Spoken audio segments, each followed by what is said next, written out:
Good morning, good afternoon, or good evening, my fine friends. Welcome to episode 17 of the 13th season of the Tom Petty Project podcast. I'm your host, Kevin Brown, and this is the only weekly podcast in the world that digs into the entire Tom Petty catalogue, song by song, album by album, and includes conversations with musicians, fans, and people connected with Tom along the way.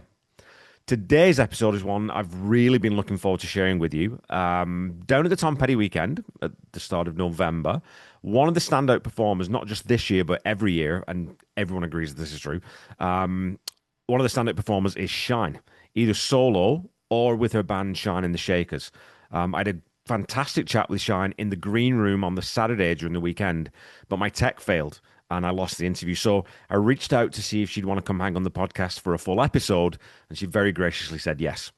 So we talk about Shine's creative fountain and how she dips her hands into it when she needs it. We also discuss the origin and meaning behind her fantastic original track that was released on Instagram, it was maybe 2 or 3 weeks ago, titled Woman's Plight. You have to check that one out, and there's a link in the episode notes so that you can do that. Shine told me about her preference for not overanalyzing what you're doing and being really present in the moment, especially when you're performing.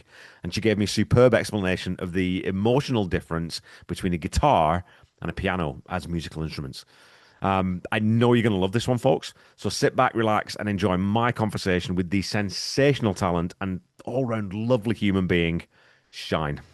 Tom Petty. Tom Petty Project. Tom Petty. Hey, Tom Petty Project. Well, okay, so where are you from then? Because we did chit-chat a little bit backstage at the Tom Petty weekend, but of course my technology failed, which sucked because I lost 2 interviews. But tell me about where Shine grew up. What's your background?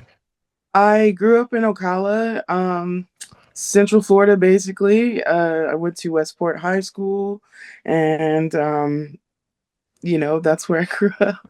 It's a small town. It's the horse capital of the world, and The horse capital. yeah, well, one of the There's a lot of horse capitals, but it's one of the horse capitals of the world. Yeah. So you went into music instead of horses? Oh yeah, entirely. And I was raised around farms. I always saw people riding in my neighborhood, but Yeah. we never got around to having horses. But Yeah, I've never been comfortable around horses. They're so skittish and twitchy, and I'm not confident enough, and they're huge. I'm like, I don't know about this. This makes me yeah, nervous. they're giant. Yeah, Yeah. so that's understandable. But what kind of music was in the household then growing up? Like, what were you guys listening to? Were your parents musical? What was home life like when you were a kid? That's a good question. So my mom was or is a very spiritual person, so she listens to a lot of gospel music. And my father, kind of being more of the hippie in our family, listened to a lot of Bob Marley, a lot of blues. Nice. So, between the two of them, I got gospel and blues and R&B. So And so was that radio or records, or were there instruments in the house? Because I'm always curious about, either musicians come from musical parents, or when they don't, that's almost more interesting because it's like, okay, well, if you didn't grow up around guitar or piano, or where does that come from then? right, that's so you kind of touched on my upbringing. In that case, I didn't grow up around instruments. Nobody in my family plays, like in my immediate family plays music. I'm the only one. But my dad, he was always playing really good music when we would go on trips. So I just Yeah. remember being a baby, falling asleep to Bob Marley and the Wailers or BB King. And this was in the day of cassette. I don't know if you remember those things, Oh yeah.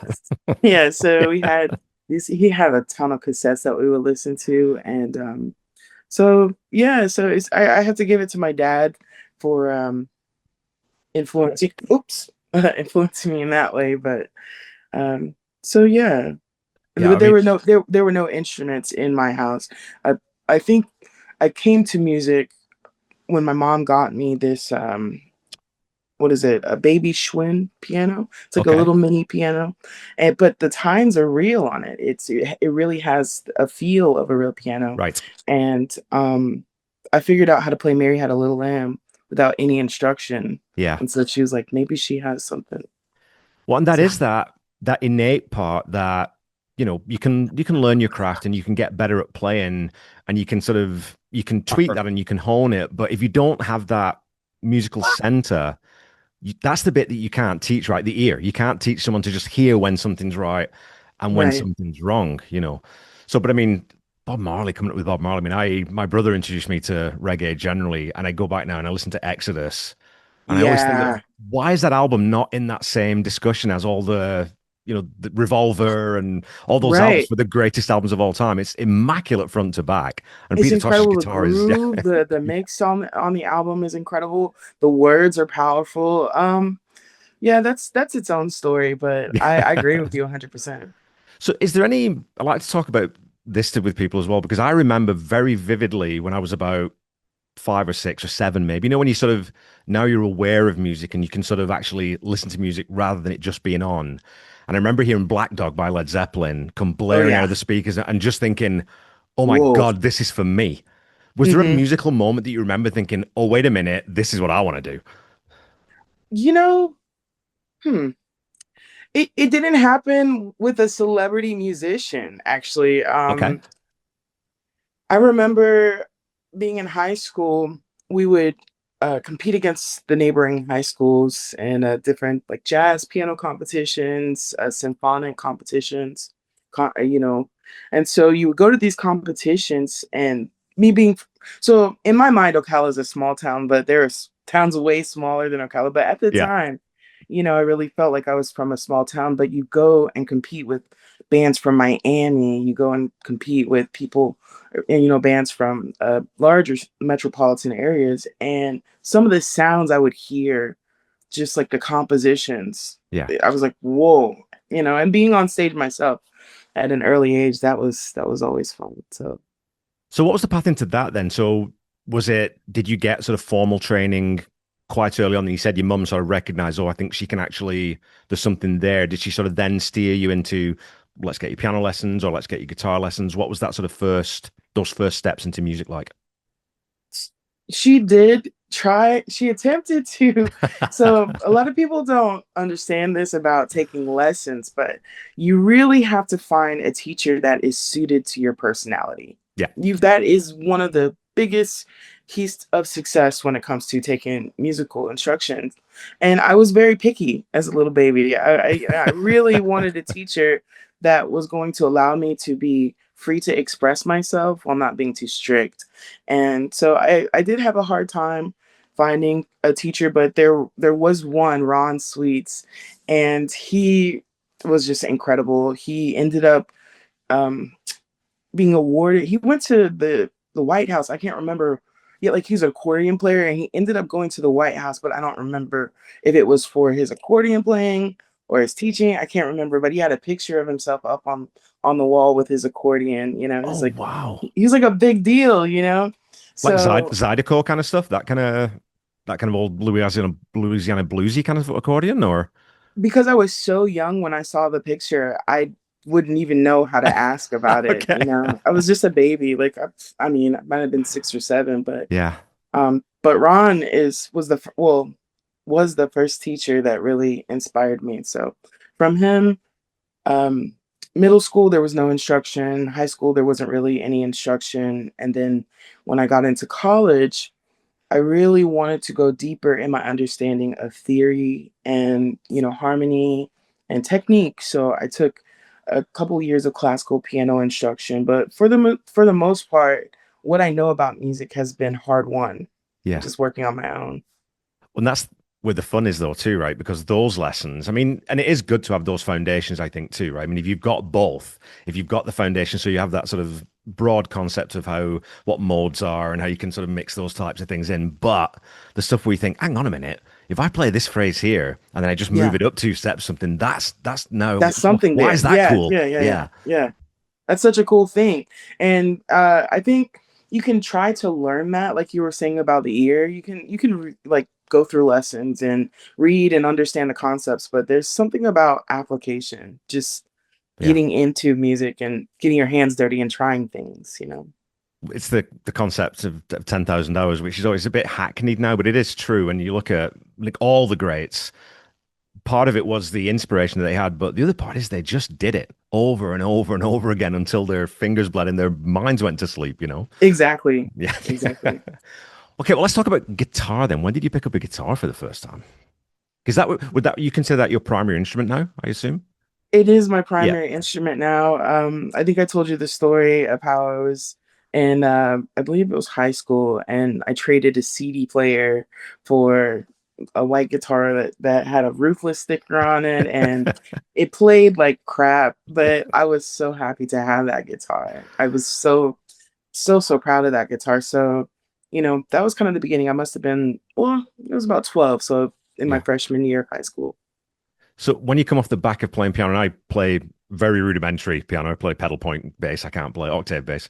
But going to guitar, it's a weird instrument to move from everything being here to now I've got to kind of worry about the strings are all, I've got the order of the strings and the phrasing, and I've got my right hand. I have to get that used to either strumming or picking.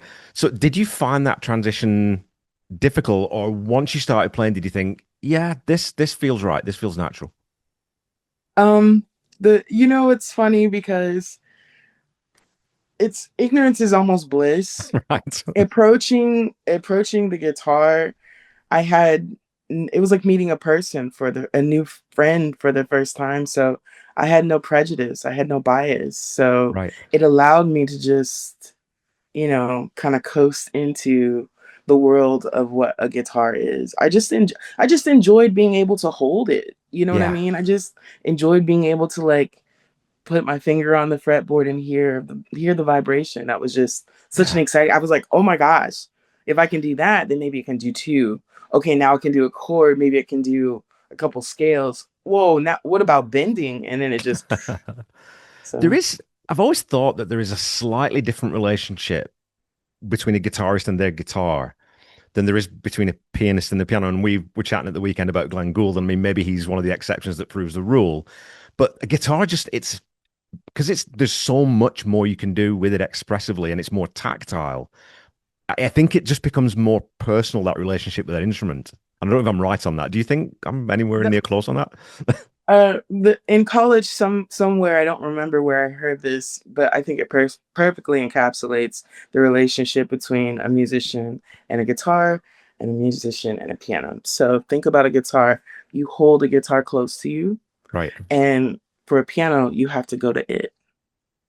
Right, right, right. Right. So Yeah, you it's can't, got, so the piano is like it very it almost feels like the piano controls you in a way. Like you have to adjust to the yeah. the the feeling of the keys. You have to adjust to each piano is different and it feels different. Whereas a guitar, you can swap out the strings if you don't like, you swap out the tuner if you don't like, take off the bridge. So, Yeah, yeah. So basically, what we're saying then is like pianos are like cats and guitars are like dogs. You know, that's 100%. that's. That was perfect. That was really good. Good job, Kevin. So okay. Got it. Well, let's talk about some of the guitar players then, because again, something we sort of, I won't say bonded over because we didn't have that enough time together, but we sort of recognized immediately we both share a love for Peter Green. So I was kind Yes. of curious about who were the formative guitar players then that you started listening to once you get past those first few notes and those first few chords and you think, okay, now I want to learn. Who were you listening to? It's interesting you brought up Black Dog because I remember the first time I heard Black Dog. Like, I don't know if you remember LimeWire. As a Oh tech yeah, guy, you probably remember LimeWire, right? yeah. So, okay, I was a part of that generation. I totally was pirate. Sorry, I used to pirate music. I no longer pirate music, but art. But at the time, I was like, you know, this is so cool. You can download all this stuff, and sometimes the name of the song wouldn't match the actual song you downloaded. So I Yeah. think somehow, God gifted me with a Black Dog. It just came to me. And I heard the tone of the guitar, and I was and that riff. Yeah. And to this day, like, it's just like, whoa. So yeah, Black Dog was one of the first ones. I don't think it launched me into a passion for guitar. I think it Yeah. excited me. It sparked my curiosity. But my passion was excited when I stumbled upon in a random convenience store the DVD of Woodstock, and specifically Jimi Hendrix performance for Right. like $20. And I Right. had never seen that. And I popped that thing on and I heard the way he made his guitar sound like war. And I was like, oh, okay, I have to do this, you Yeah. know. So that was the moment. That was what did it. Well, and it goes to what we were saying about, right? You know, that sort of Hendrix is one of those guys. And I would say, like Peter Green, and I would put you in this bracket too, where when you see those people perform, you're not really 100% sure where that instrument ends and the player begins because it just feels like it's Hmm. so whole. You know what I mean? And it's not he's not just out there playing guitar. There's no way he could live without being able to express himself that way. And when you Yeah, watch it's those performances, attached to him. It's yeah, an like you said, an extension completely of who he is, and it sounds that way.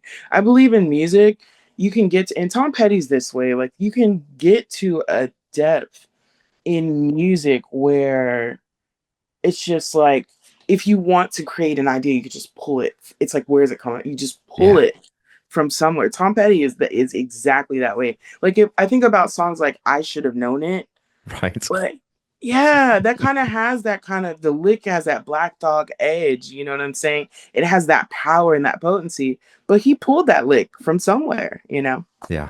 No, I was talking to a guy. Oh man, about I had a podcast before. My very first podcast was a local music podcast, talking to local artists. And we were chatting to my friend and I were talking to a guy who said that as a songwriter, sometimes you feel like you don't write the song. You're just sort. And I mean, I know it's kind of a bit of a hokey way thing, but you're just sort of the conduit for that song getting out into the world, and it does feel like that. And I'm an amateur songwriter, but sometimes when people say, "Well, where do you get your ideas from?" I don't know. Sometimes they just come, and there's no way of explaining where or how or when. Sometimes it's at 3 o'clock in the morning when you'd really rather be sleeping, and an idea comes and Yeah, you have to get right. up, right? So Yeah, I know that struggle as well too. Oh, you write songs, Kevin. I do, yeah. They're not very often, but luckily I have a very good friend who's a producer, sound engineer, brilliant songwriter, recorder in his own right. So he has a studio, so I get to go and he makes them. I have ideas and he makes them songs. If that makes any sense. So I would love to hear your music. If okay, well, when we disconnect, please send me over some of your stuff. I'd love to hear it. I will do that. I will do that. Well, let's. That's a good segue into. You've got a couple of singles that came out in this last week. The out of nowhere. Your social media tends to be more about you rather than brand or product or that kind of thing. So it was a great Yeah. surprise when we got these two, a Ben Tucker cover, Coming Home Baby, and then Woman's Plight. So I wanted to start with the original. Tell me about Woman's Plight, where that came from, how long it's been sitting around, like when did you record it? Tell me everything. Okay. Okay. That's it's so interesting that you bring that song because and also so let me just say this. I'm gonna preface everything I'm about to say with the idea that I know nothing about social media and Right. marketing or any of that. Yeah. So it's very sporadic if it but as far as the songs go, like Woman's Plight specifically, what happens is I would be how could I say this? There's no way to be in the world without seeing the world. Does that make sense? Yeah. Like sometimes you don't want to see, certain things. Like there's a lot to see in the world. There's beautiful things there are lovely human connections and there's the birds sing and the sun comes out and that's like gorgeous, but like maybe in the street over you hear someone crying, Yeah. maybe 2 blocks, and I'll tie this in. So I feel in my life I have so many positive experiences, but there is an undercurrent of, you know, observation, seeing how people interact and seeing the pain that they experience and wanting to comment on that. So Woman's Plight is basically a battle of the sexes where um you know, a man is able to do whatever he wants to a woman. It's not necessarily legal, but he can. And not that's not to say that it's not the case for women, but in my song, in the universe of this song, a man is able to do whatever he would like, and the song is from the perspective of an outside observer. And when you listen to me explain, you notice that I never say her name and I never say how she feels. Yeah. And that's kind of driving home the point of like, she's just a thing. But the end of it is I try to tie it all in a bow and explain. This is anti Kurt Cobain. He would not want me to explain my song. He's frowning right now. But at the end, I try to explain that any kind of pain that you cause someone else hurts you directly. So Yeah. Well, and that's one that's inspired. but that and you sort of it's that making that point about misogyny and about that power dynamic, that imbalance in that power dynamic between men and women. But I think sometimes what people say protest songs or that kind of thing, sometimes the song forgets to be a good song as well. So the Hmm. message is important, but if you've got the melody and you've got the licks as well underneath that, well, then you're onto something, right? And I love there's like so many little moments in that song. There's a great little snare roll that you do, and now I know that you played the drums on that in the Yeah, turnaround into the second verse. It's just this little trill on the snare, yeah. super super cool. So all those little pieces in there, like you said, I mean, I think it adds that weight to the message that you're trying to put across, and I think you absolutely nailed it to the wall. If that was the intent. So Thank you. The goal was I played it for my partner, and I said, "Okay, what do you think of this?" And she's like, "Well, it sounds kind of like funny. So the right, goal of it is it shouldn't be like this heavy, heavy song where a lot of it's just metaphor. It's yeah, not. I don't want it to be a very heavy thing. So I tried to play it very fun, like not to say that misogyny is not a serious thing, but kind of like you know, he's there they go again kind of thing. yeah. That's the attitude of the song. Well, and But thank you for noticing. it's that thing that I mean, I always try. I don't know, maybe I'll edit some of this out. I don't know, but I always worry about having this conversation as a man because you don't want to come across as being, oh, I'm just trying to be right on. I'm just trying, but I have two daughters. I coach female athletes and I've coached female athletes. So seeing that this is real and it's not just this woke thing, like that, this really is, this is a thing that is happening. It's still happening in 2025.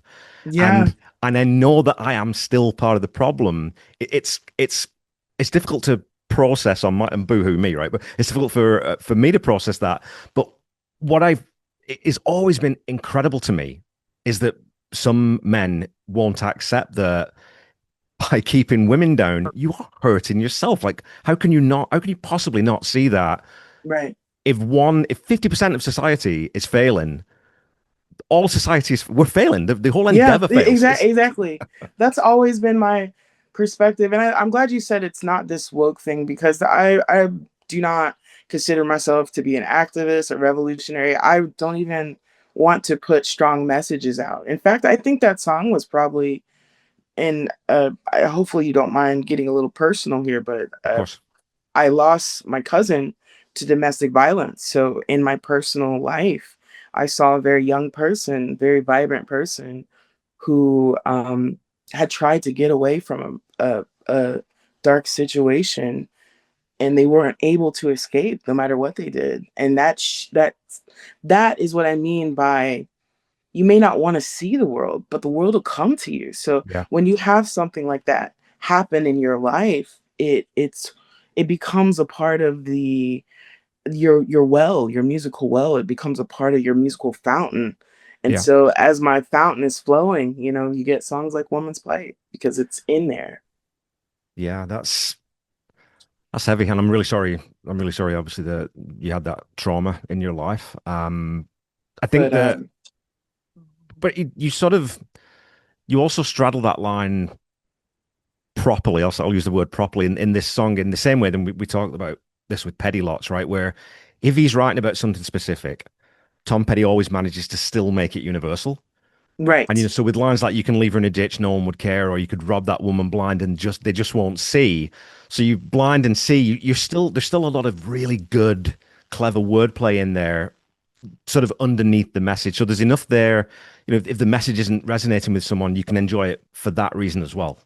Well, Tom Petty in such a huge way is like he's been so instructional. He's been foundational in how I've learned to songwrite and how like you nailed it entirely. Tom Petty has that universal expression where he just says a line, and I know it's cliche to say it, but you belong somewhere you feel free. Yeah. Like that. I'm getting chills right now. Yeah. Just it's something that we all innately know and think, but to say it. So I have to thank Tom for teaching me how to put things together. He's like showing me with every album I go through.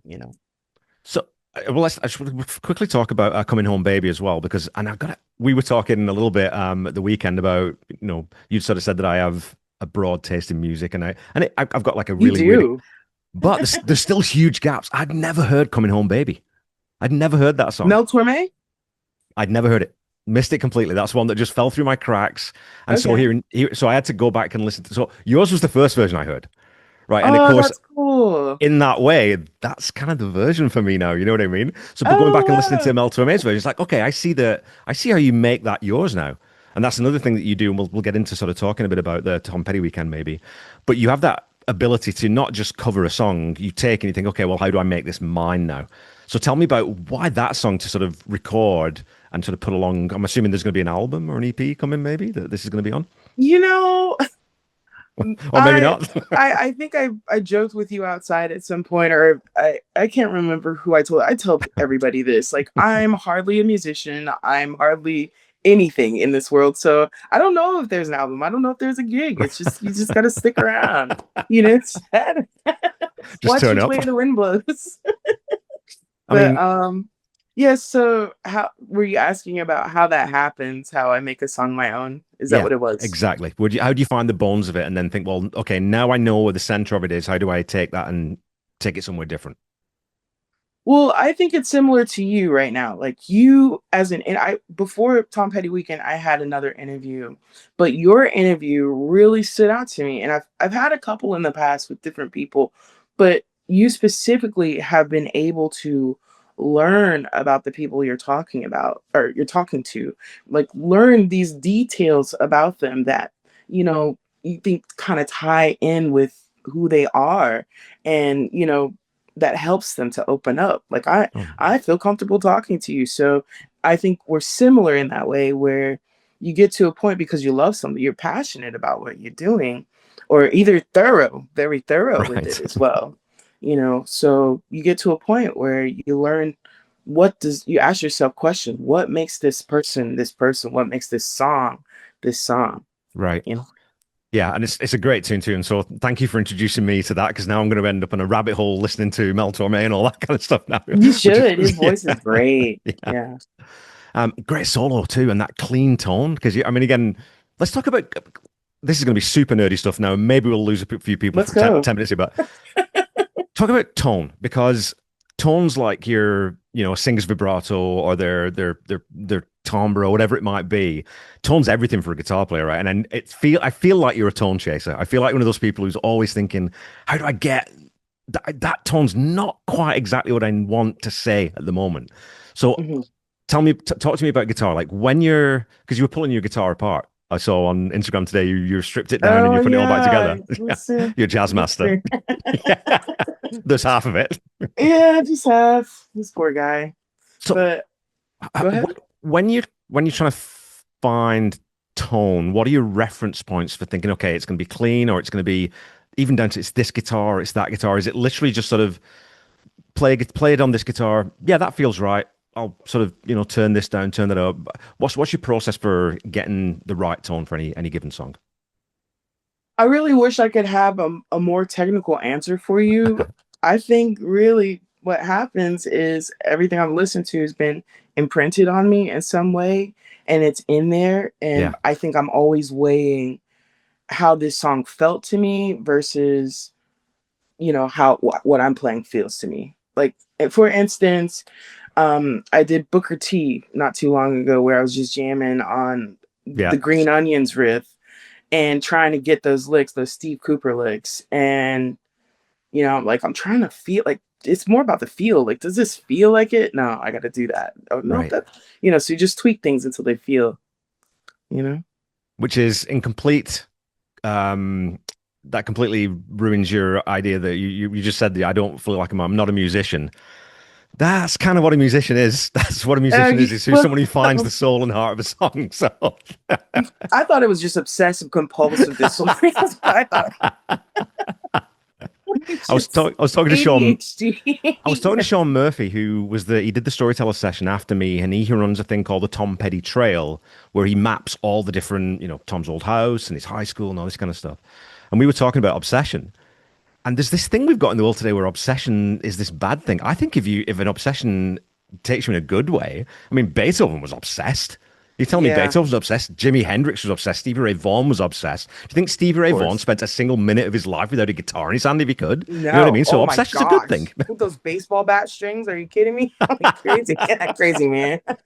And Jimmy was known to keep his guitar on him, so I think you're right. I think Yeah. there's nothing wrong with obsession when it's directed in the right way. But for artists, that obsession can become like partying and fast cars and partners and everything else. So you have to Yeah. watch that thing. It's crazy dog. Yeah. And my obsession is, well, how's he doing that? What's that guitar doing in the left channel playing underneath that arpeggio? So that obsession is a good thing. But I was going to ask you, did you ever hear that story about when Billy Gibbons, and I think it might have been even slightly pre ZZ Top, he was touring with Hendrix and they were sitting around. And the one thing that Jimmy's one sort of extravagance was, I need a turntable in my hotel room. I need to bring me a bunch of Yeah. records, and that was his thing, right? So him and Billy Gibbons said we'd just sit around all night trying to figure out what the hell Jeff Beck was doing on his latest record. Yeah. That's what they would do, right? So Oh man, Jeff Beck. I get that. Who was telling the story? Oh, I wish I could remember who was telling the story. Oh, wait, it wasn't Billy Gibbons.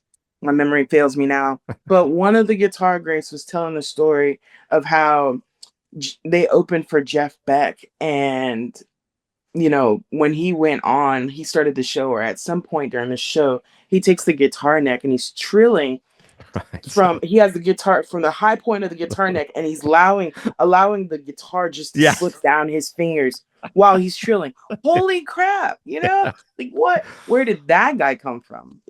Whoa.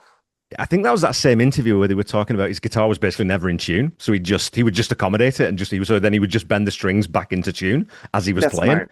I Jimmy mean, Jimmy would do that too. yeah. With strats. Yeah. Okay. Well, let's get into Petty then. So when did you discover Tom Petty? What was your sort of avenue into his music? Are you sort of in that Full Moon Fever era, or was it a little bit earlier? What was your avenue in? My first song, really one of my first guitar songs, was Last Dance with Mary Jane. I used to go up to the local jam in Ocala and play with the Ocala dudes. These are like dads that just got Right. together every Sunday or Wednesday. And so I go up there with my guitar and hope to pick up a lick. And so there's one guy named Doug who, he's like, okay, he always say, let me learn you something. And I'm be like, okay, Doug. And he's like, all right, you want to do AGD. And then he was kind of showing me how to do it. And so that was my entry point. And then what sealed the deal for me with Tom Petty is I kind of in between there. I didn't go deeper. And then I saw Silence of the Lambs. I don't Ah, know if you remember that scene where she's in the van of course. and she's like wearing that cool leather jacket with the fringe, and Yeah. you hear, "Oh yeah, all right," and then so that did it. I was like, "Oh, cool! This is a cool song." Totally forgot about the movie. So then your experience with Tom's catalog then would be a lot more similar to mine than it would be to, most of the people at the Tom Petty weekend who grew up with his music or, heard Breakdown on the radio for when it was released. But Yeah, I think the joy of that though is we go back and we've got 30, 40 years worth of absolute gold to yeah. mine. I agree with you there. I think when I talked to a lot, like I had someone ask me, I think it was either at Tom Petty Park or the Friday night that I played my solo set. Yeah. They asked me, do you really love Tom Petty, or are you just playing Tom Petty? And I'm like, no, dude, I really, really, truly love Tom Petty. It's Yeah. just he's still so fresh and so new to me. I haven't had 40, Yeah. 50 years listening to his songs, you know. Yeah, and But it's exciting, right? It's exciting when you hear Big Weekend for the first time. You think, I wasn't expecting that from this guy. This is the refugee guy. How do we get to that? You know? yeah, yeah, or, yeah, stop dragging my heart around, or oh, yeah. But he has so many. Yeah. Well, we sort of drifted into it a little bit here, but the Tom Petty weekend, you've sort of become, it ain't a Tom Petty weekend. I don't think now. Shine ain't there. So how did that? Because you've been going for is that your fifth or sixth? I think you said appearance, right? So Yeah, what was six that? What was that years. first connection then to getting to go play at the Tom Petty weekend? It really was a kind of natural thing that happened. I used to go to Hartwood. Was one of these places like the jam back home where I would seek music out. I just wanted to be around it. Yeah. I had no motives, no goals. I just wanted to be in a room where people were doing cool things with sounds. And being in those rooms, I started talking to some of the people that worked at Hartwood. And next thing you know, those conversations spiraled into me playing the Friday night markets. Right. And then after being heard of the Friday night markets and hearing that I played Tom Petty, then here I am. Yeah, it was great for me because Dan Speece, the producer, our mutual friend. Every time I talked to him and I spoke to him, I think the first time was 2022, maybe, or 2021. I just got him on the podcast just to talk about the weekend, maybe 2022. And so you were one of the first names. He's like, so when you come down, you've got to see Shine. Like this lady, Oh, she plays, Dan. and he said Oh she my goodness. plays Hendrix like you wouldn't believe. And you know what he's like, he's very passionate, right? Yeah, I love him. He's great. Yeah. So coming down, like I knew Jeff Slate, Jake Thistle. I know those guys' music, and it kind of fits with what a lot of what I listen to, right? Like it's that's my wheelhouse if I have one. So I was excited about that, and coming down, the Wallflowers. I know they're going to be great, but what I was more excited about was seeing you, Maggie Clifford, who we were talking about, Robin Shakedown. Maggie's All great. Her voice. that. Did you see her indoor set? I It didn't get was a chance to see her. I saw a snippet of it. I hate I yeah. missed it.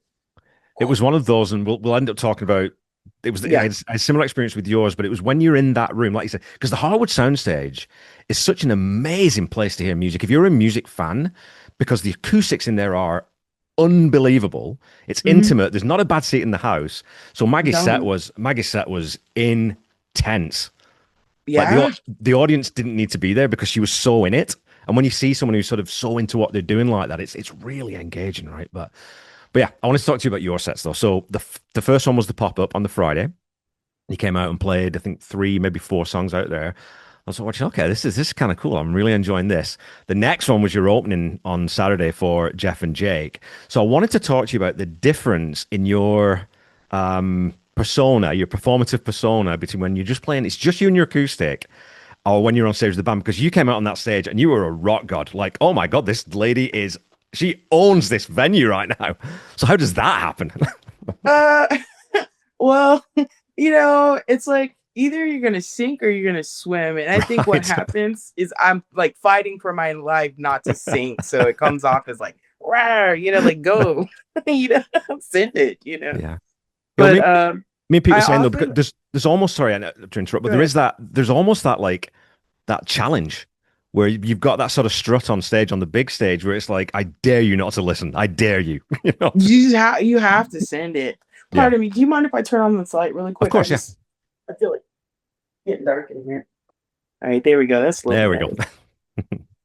But yeah, so and then the smaller stage, it feels like home to me. So it's so easy for me to just sink into like the sound of the room, and the people there at Tom Petty Weekend are so good. I mean, they really are just I look forward to them just as much as they look forward to me because it's an audience that really loves music. So it's Yeah. easy to get into that vibe. Yeah, definitely. Um, okay, the band. Sorry, I was going to ask you about the band. So the Shakers, is that sort of an ad hoc kind of group where you pull in different people at different times, or is that a fixed group that you've played with for years and that's your band? My dream would be to have a fixed group. However, I think because people are trying to survive, and also just you have to like a music having the right music teacher, you have to have that deep level compatibility. It's been hard to have my own band, so Yeah. what I end up doing is I try to find people who are equipped to do what I need for a specific show. Okay, yeah, that makes Mhm. sense. That makes sense. Yeah, because there's always that thing, right, with Tom Petty and the Heartbreakers. I always go on Wikipedia anytime I see Tom Petty and his backing band, and I take out and his backing band. I edit that shit because Right. I'm not having that, right? Because it's Tom Petty and the Yeah. Heartbreakers is a band. So I was Yeah. curious if it was the same. That's right. It's a thing. And in fact, it's funny you bring that up. I remember there was a little bit of contention when he kind of launched into his solo career. There, like they Yep. felt hurt. They felt, Yeah. and I think that's, that's something that goes with music. But I do enjoy playing with other musicians, especially musicians. I can say every musician that played with me loves music truly. Like Yeah. I that's why I chose them. So Well, and that's you'd said on the I've got the quote here. I think that when you play with someone else, it's because you want to learn as well, right? Because you said on this episode of Everyone Thinks They're an Expert, you said, I admit I know nothing, and admitting that I get to have the fun and joy of learning. And of course, that's the right approach to music. Well, to life, really, but to music especially. Like if someone knows something you don't, awesome. Show me.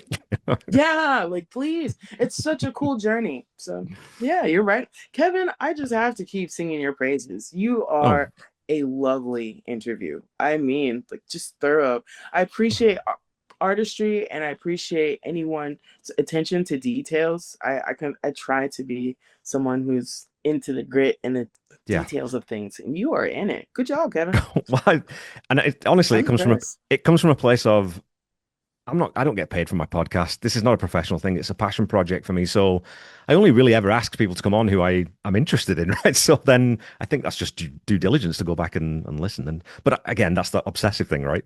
Yeah, you So, got yeah, it. You got it so, bad. You have it bad, Fred. I recognize that, but I love that. So it's cool.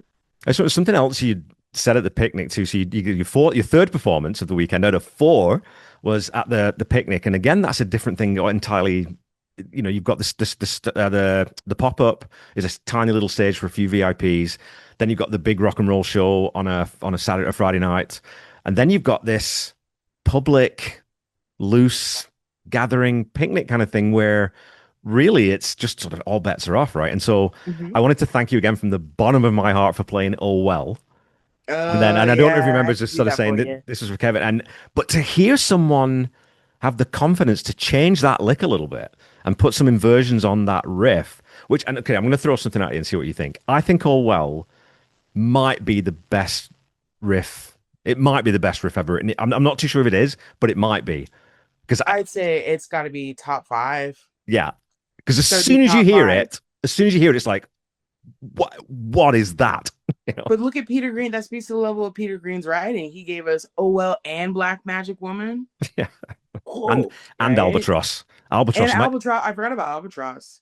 My dad's a guitar Yeah. player, so that's I grew up with guitar players, right? So I don't play myself really, but I know all the shapes and all the looks. So it was cool to see again that performance, but then I want to talk to you about that indoor on the Sunday because my God, and I'd asked Jeff Slate this question when I talked to him about their set on the Saturday night, which was amazing. One of the best Hmm. rock and roll shows I've seen, and your duet on Stop Dragging My Heart Around was great.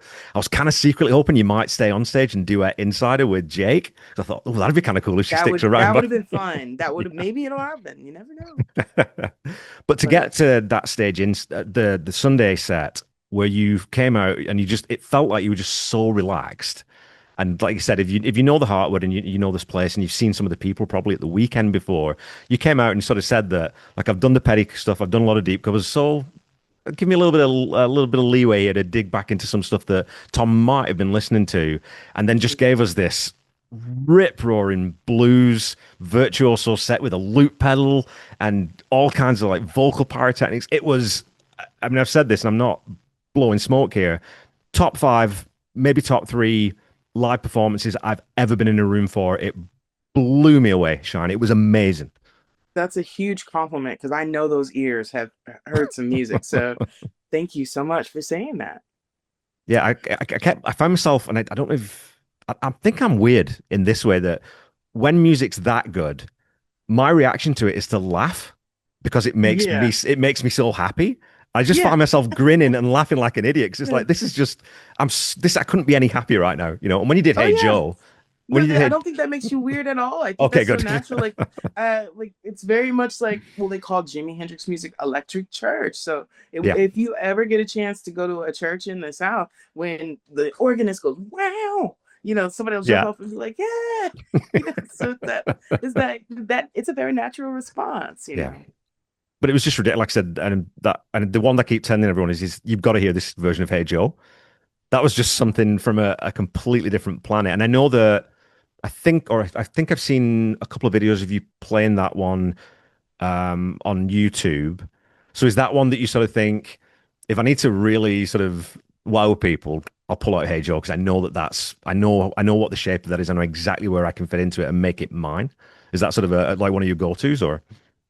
That's a great question. So I'll take you back to the fountain metaphor that I was using before, where like I have this well of whatever's in my universe, and things will come out of that water from time to time, just like a river. Every once in a while you'll see a piece of moss come, and then a couple minutes later, here's another piece of moss. Yeah, So the reason why I say that is, you know, I have this conversation going within myself, this battle of the sexes thing. Like it's constantly going in my mind where I'm thinking, am I imagining this? Is this a real thing? So what happens is as I'm playing, that conversation that's going on within me comes out in what I play. Like right. I had no intention of playing Hey Joe. That was the conversation that I was Oh, feeling wow. around me. So that Is set that was spontaneous then? entirely? Oh my God. Wow. Wow. Yeah. Yeah. Oh, that's just even more. I can't even conceive it. And again, the sort of the confidence to just trust that and trust that instinct that, the fountain will bear a little bit of water when I need it. It's gonna, the well won't run dry. Because I think, Yeah. I mean, for me, my experience at the Petty Weekend, I mean, I speak publicly and I've done lots of stuff for work and that, but speaking on stage with lights on you when people are expecting a bit of entertainment, that's an unusual position to put yourself in. You It's know what I mean? unnatural. Yeah, it's a It's weird thing to do to completely yourself. unnatural. It's like I struggle with it, and I do not. I can say safely that that is not one of the parts of music that is as appealing to me, Right. really.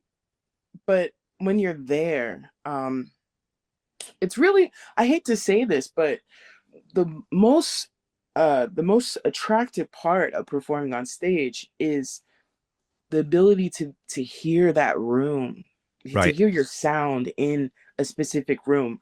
Another part that's really attractive is every person that you meet has a certain energy. Like literally we vibrate. We Yeah. Everything in the world vibrates. So when you put all these frequencies in the same room, it's a chord that you Yeah. can feel, right? Yeah. And so to be at the hub of that chord is that's what that's why I keep going back. Yeah. Man. But I think the part of that too is though that and definitely comes across is being the center of that chord, being the root note in that chord, that privilege isn't lost on you. You know what I mean? So that comes across the crowd that we're not being spoken to. We're in a conversation with the music and with this artist. You But I do wanted feel to that way. 100%, yeah, 100%. Cool. Yeah. But so I was going to ask you then, so when when that set's over and you kind of walk Yeah. off stage and the applause dies down, Hmm. do you allow yourself that moment to think, man, that was awesome. I really felt that was a good performance.